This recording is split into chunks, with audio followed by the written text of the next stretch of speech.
Mi alma cantará, aleluya, gloria y honra a ti, Señor. ¿Me ayudas a cantarlo de nuevo? Mi alma cantará, aleluya, gloria y honra a ti, Señor. Cantamos en aquella cruz, me salvaste, derramaste allí tu amor. Mi alma cantará, aleluya, gloria y honra a ti, Señor. Señor, te damos gloria esta mañana. Gloria y honra al nombre de Jesucristo. En esta mañana hemos venido a este lugar a glorificar tu nombre, a llenarnos de tu espíritu, a estar juntos los unos con los otros, a edificarnos en tu palabra. Bendícenos, Señor, esta mañana y que tu palabra ilumine nuestro corazón, nos muestre el camino, nos trace las directrices para vivir de acuerdo a lo que tú has establecido y a lo que tú demandas de tu pueblo. En el nombre de Cristo Jesús. Amén. Y esto es una mañana gloriosa. ¿Usted está contento? ¿Sí? Cristo vive, hermano. Y eso es un motivo lo suficientemente fuerte y lo suficientemente vasto para estar alegre, para estar contento. El gozo es un fruto del Espíritu. Y si usted tiene el Espíritu Santo, usted tiene que estar gozoso. El gozo que Dios da no depende de los factores externos, sino depende de la seguridad de que Dios está en medio de su pueblo. Dile a la persona que tienes al lado, gózate. Alégrate esta mañana. Porque el Señor tu Dios te ha llamado. Te voy a pedir que busques en tu Biblia, segunda de Timoteo, capítulo 2, versos del 1 al 2.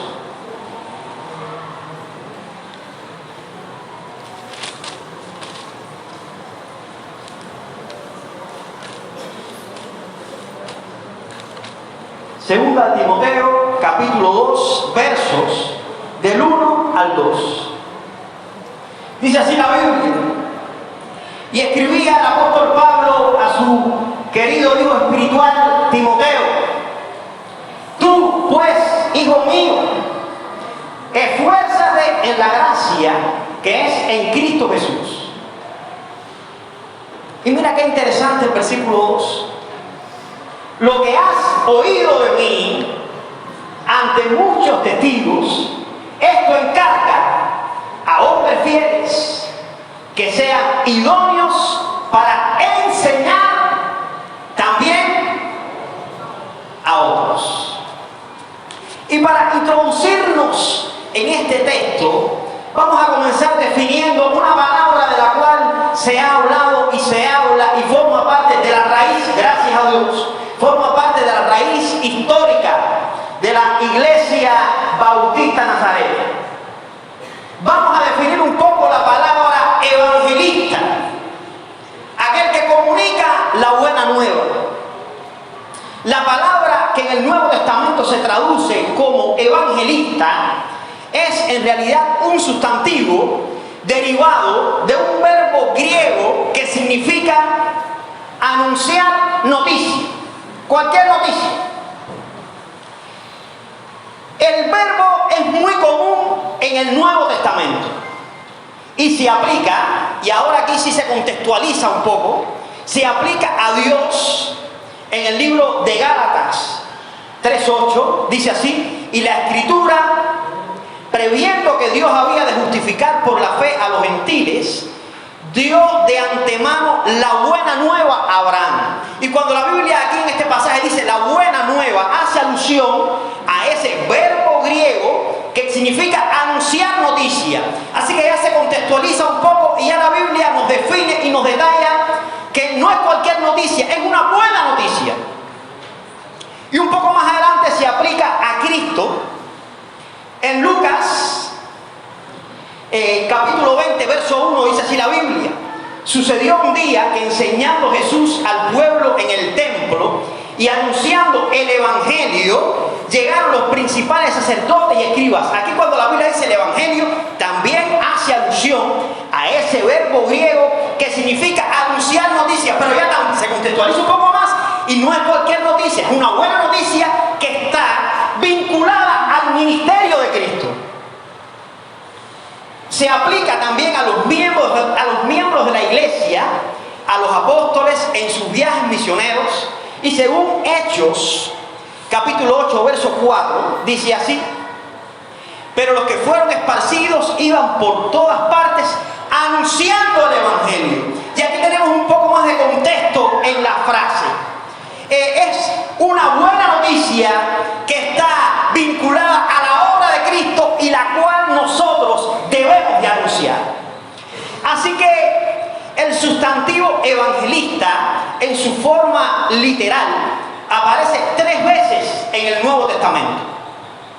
Pablo exhorta a Timoteo a hacer obra de evangelista, es decir, a hacer conocer los hechos del evangelio.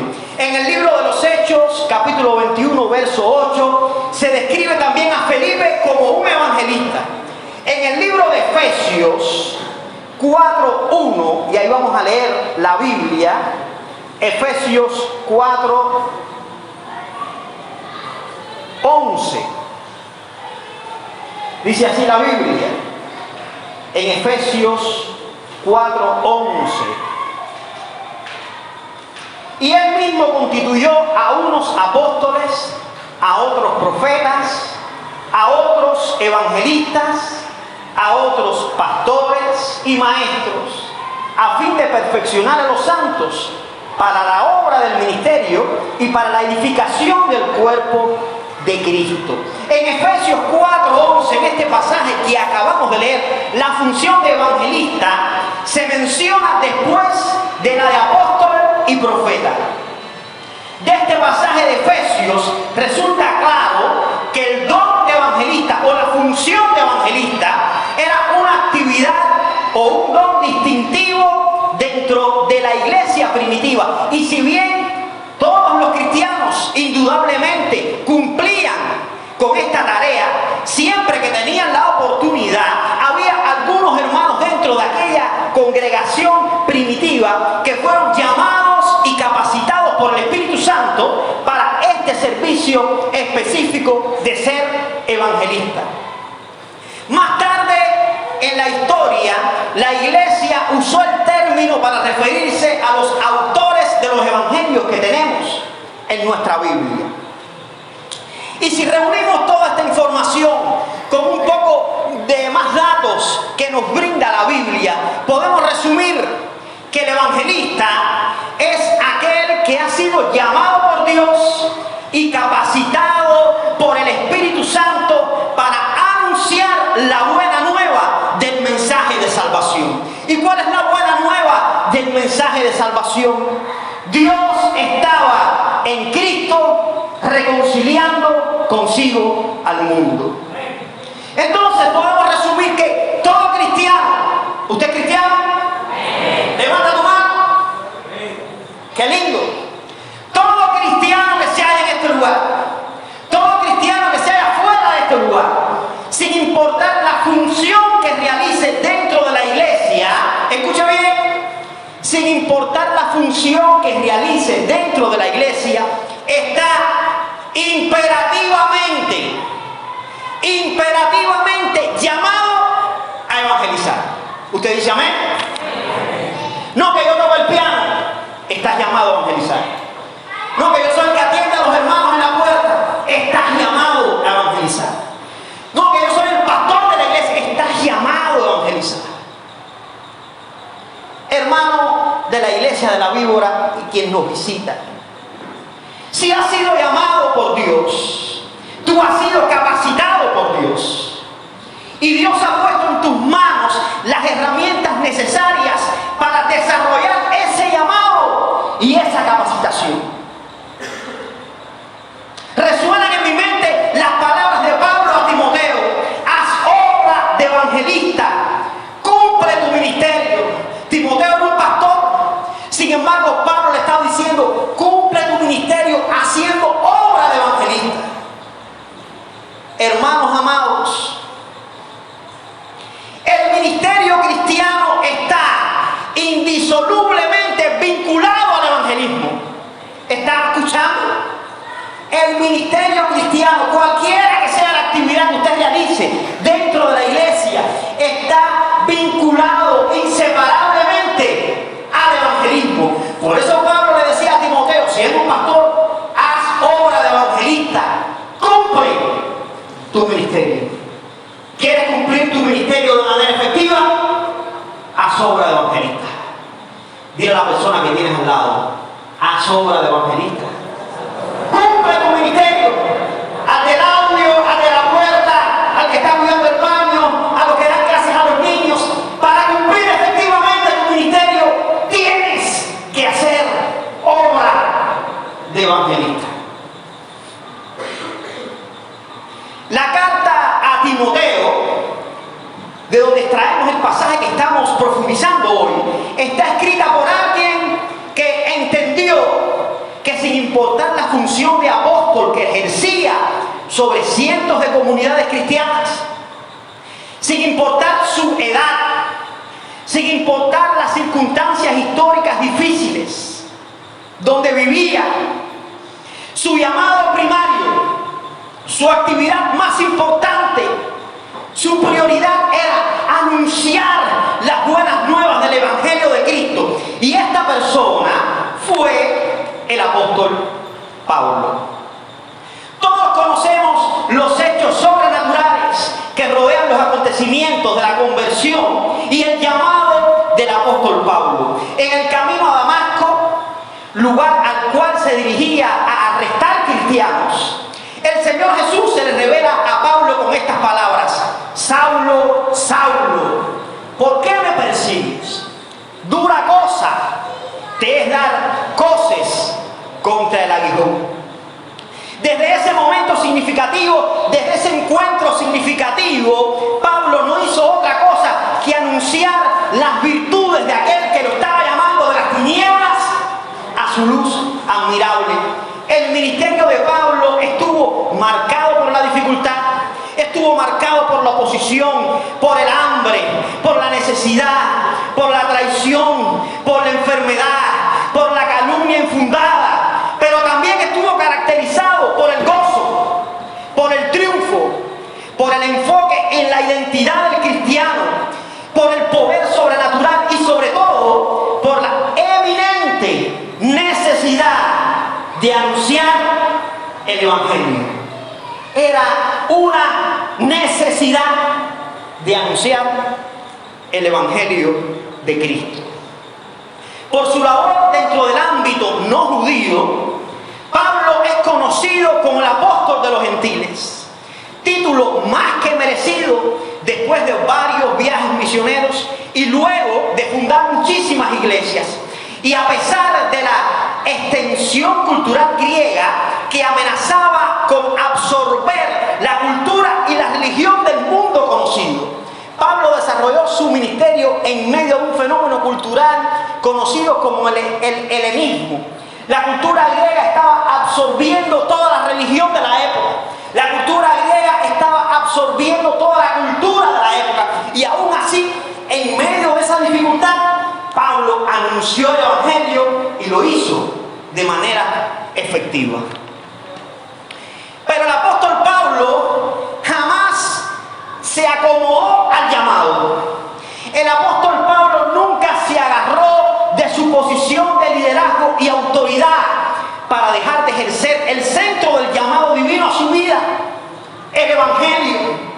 En otras palabras, el apóstol Pablo jamás dijo: he fundado 100 iglesias, voy a establecer mi oficina en Macedonia y que otros evangelicen. Jamás llegó a esa conclusión. Hasta el último momento de su vida continuó predicando ardientemente el evangelio. El libro de los Hechos registra estas palabras del Señor a Ananías, refiriéndose a Pablo. Palabra del Señor literal, dice: instrumento escogido me es este para llevar mi nombre en presencia de los gentiles y de reyes y de los hijos de Israel. Y eso precisamente hizo Pablo. Hasta sus últimos días, preso en Roma, donde perdió su vida por causa del evangelio en los acontecimientos convulsos de la persecución al cristianismo, hasta los últimos días, en medio de la persecución más cruenta de los emperadores romanos, en medio de la escasez quizás más violenta económica que rondaba también el marco histórico donde Pablo vivía, ahí, en medio de esa dificultad, Pablo nunca dejó de anunciar el evangelio. El apóstol Pablo se convirtió en alguien que desarrolló una profunda y estrecha relación con el Señor. El éxito y el impacto de su ministerio se debía a que Pablo vivía lo que decía. Pablo vivía lo que predicaba. Mostraba un evangelio práctico, enfocado en Cristo y en la suficiencia de Dios.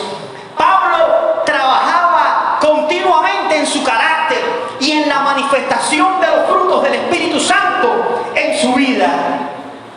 Pablo llenó el depósito de su corazón con la presencia de Dios para transferirlo. Y ahora quisiera poner la imagen. Gracias. Transfiriendo mi depósito. ¿Qué depósito?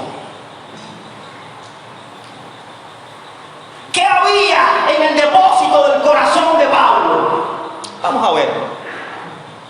Una vida de oración sistemática, dependencia de la providencia de Dios, apego a la voluntad divina, una vida en santidad y ajustada a la palabra de Dios, priorización de los asuntos del reino de Dios, entre otras muchas cosas importantes. Estos elementos desbordaron el depósito espiritual de Pablo para poder transferir con efectividad y eficacia vida en el corazón de otras personas. Hermano, nadie puede transferir desde una cuenta vacía.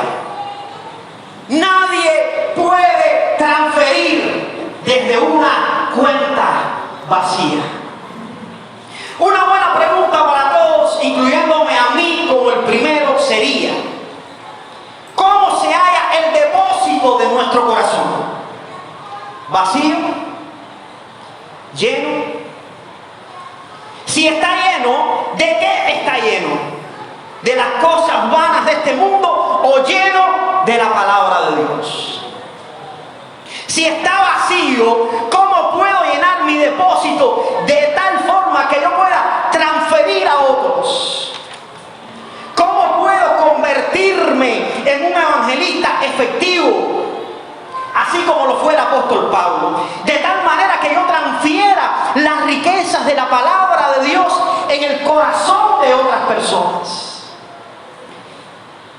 Dile a quien quiera que sea, ya no a la persona que tienes al lado, a quien tú quieras. Si quieres levantarte e ir atrás a decírselo a alguien, hazlo. Transfiere tu depósito. Transfiere tu depósito. Hermano, estoy abierto a cualquier transferencia. Transfiere tu depósito. Una mirada a algunos aspectos de la labor misionera de Pablo pueden responder estas preguntas que nos hacíamos antes. ¿Cómo puedo transferir lo que he recibido de Dios de manera efectiva?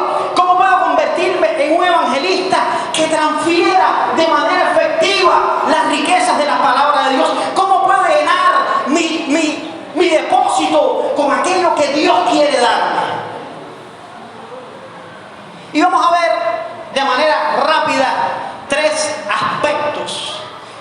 vida de Pablo y de la labor misionera de Pablo, que nos va a arrojar luz y directrices claras acerca de estas tres cuestiones. La vida del apóstol Pablo y su labor evangelística estaba centrada en Cristo. ¿Ustedes dicen amén a eso? El éxito de la vida cristiana victoriosa es concentrarnos en Jesucristo como único arquetipo a imitar. Pablo era un asiduo imitador de Cristo. Dedicaba horas interminables a la oración y a estar a solas con el Señor. El carácter de Cristo fue moldeando las peculiaridades impulsivas de aquel hombre que primero era perseguidor de la iglesia,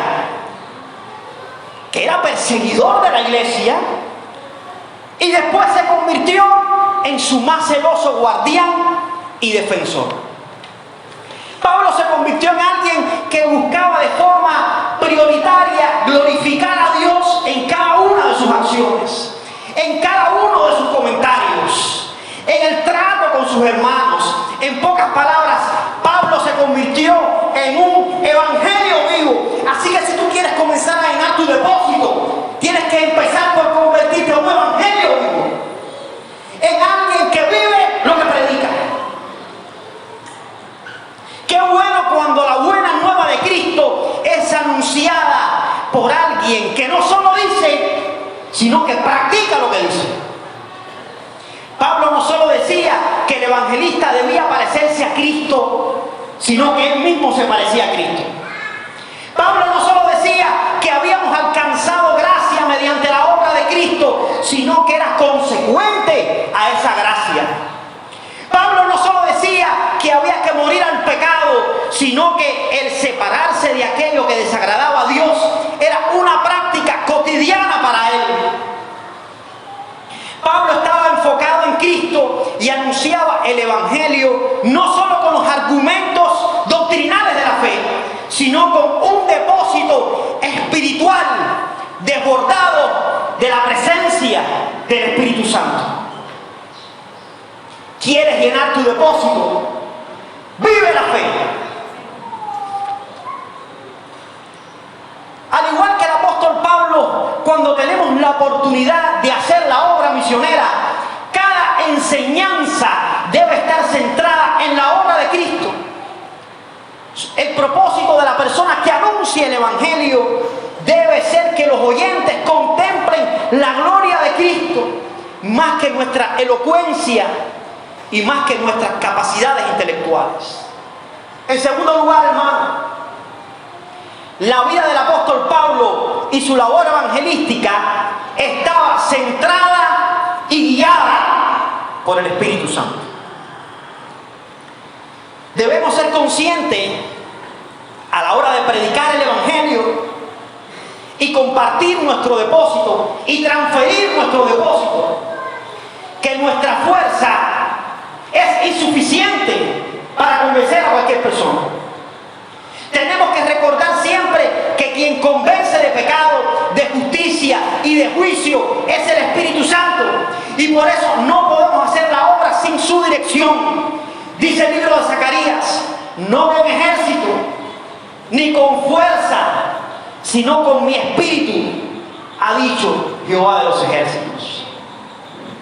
El apóstol Pablo conocía esta gran verdad y siempre procuró hacer la obra impulsado por el Espíritu Santo. Pablo iba donde el Espíritu le guiaba, sin importar lo que pudiera suceder. El Espíritu Santo, escuche bien, no solo guiaba a Pablo en su obra misionera, sino que transformaba el carácter de Pablo mediante su acción. Pablo practicaba el exponer el fruto del Espíritu Santo y vivía una vida plena bajo la influencia del Espíritu Santo. Amor, gozo, paz, paciencia, benignidad, bondad, fe, mansedumbre, templanza. Este es el depósito que todo cristiano debe buscar tener en su corazón. Estos son los elementos que deben llenar el depósito del evangelista, de aquel que quiera transferir su depósito. Estos son los elementos que pueden provocar una transformación real en aquellas personas a quien pretendemos transferir nuestro depósito. Hermano que me escuchas, no podemos pretender transferir vida con cuentas vacías. No podemos dar de aquello que no tenemos. Por eso el evangelista debe estar conectado al Señor. El evangelista debe estar conectado al Espíritu Santo de manera irrevocable. ¿Quieres llenar tu depósito? La oración, la lectura y la meditación constante en la palabra de Dios son pilares que sostienen la salud espiritual de aquellos que hemos creído y hemos respondido al llamado para transferir nuestro depósito. Y en tercer lugar, la vida del apóstol Pablo y su labor evangelística estaba impulsada por el amor. Dile a la persona que quieras: te amo. Así de sencillo.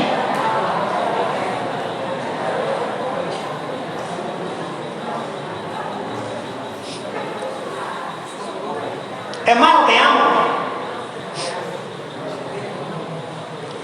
En la primera carta a los Corintios, capítulo 13, el apóstol Pablo nos exhorta a mostrar amor en el ejercicio del ministerio. Y a veces malinterpretamos esa porción de la Biblia y decimos la definición del amor. ¡Qué bello! Hermano, es la definición del amor en el ejercicio de los dones, en el ejercicio de la vida cristiana, en el ejercicio del ministerio. El amor debe ser el elemento fundamental del depósito de aquel que pretende transferir vida. El amor debe ser la médula, el eje de todo lo que sabemos, de todo el conocimiento que hemos adquirido y de todo lo que hacemos y decimos. Hermano, acompáñeme a 1 Corintios capítulo 3, verso 1. Y este pasaje es tan conocido que a veces a mí yo temo que caiga en el cliché y no le demos la verdadera importancia en nuestra vida diaria y en nuestra vida práctica. Si yo hablase lenguas humanas y angélicas y no tengo amor, vengo a ser como metal que resuena o címbalo que retiñe. Y si tuviese profecía y entendiese todos los misterios y toda la ciencia, y si tuviese toda la fe, de tal manera que trasladase los montes, y no tengo amor, nada soy. Y si repartiese todos mis bienes para dar de comer a los pobres, y si entregase mi cuerpo para ser quemado, y no tengo amor, ¿de qué me vale? El amor es sufrido, es benigno. El amor no tiene envidia. El amor no es jactancioso, no se envanece, no hace nada indebido, no busca lo suyo, no se irrita, no guarda rencor, no se goza de la injusticia, mas se goza de la verdad. Todo lo sufre, todo lo cree, todo lo soporta. Hermano, fíjense a partir del verso 4. A partir de los versos 4 al 7, el apóstol Pablo define el amor en diferentes formas y acciones. El amor ha de gobernar todas las motivaciones de aquellos que hemos sido llamados a proclamar las buenas nuevas, transfiriendo nuestro depósito. Notemos que todas las formas verbales de los versículos del 4 al 7 son de acción no pasivas. Y es que sencillamente, hermanos, el amor hace. El amor hace. Ahora nos preguntamos, ¿quién puede llenar totalmente la medida de este amor incondicional que describe Pablo para ejercer en el ministerio, para ejercer en la acción de transferir nuestro depósito? La respuesta es obvia. Solo Jesús llena la medida del amor real que nunca deja de ser, que siempre prevalece, que ha sido, que es y que será por la eternidad. Así que Jesucristo es la persona de Cristo, ese ingrediente insustituible del cual debe estar lleno el depósito de aquel que quiere, como Pablo, transferir vida. Y entonces, mis hermanos, resumiendo, si hemos sido llamados, y usted ha sido llamado, hemos sido capacitados por Dios para transferir nuestro depósito espiritual. Llenemos nuestro depósito del fruto del Espíritu Santo: amor, gozo, paz, paciencia, benignidad, bondad, fe, mansedumbre, templanza. Centrémonos en Jesús a la hora de compartir el mensaje de salvación. Seamos dirigidos por el Espíritu Santo. Y añadiría, amémonos todos los días un poquito más. Que Dios les bendiga.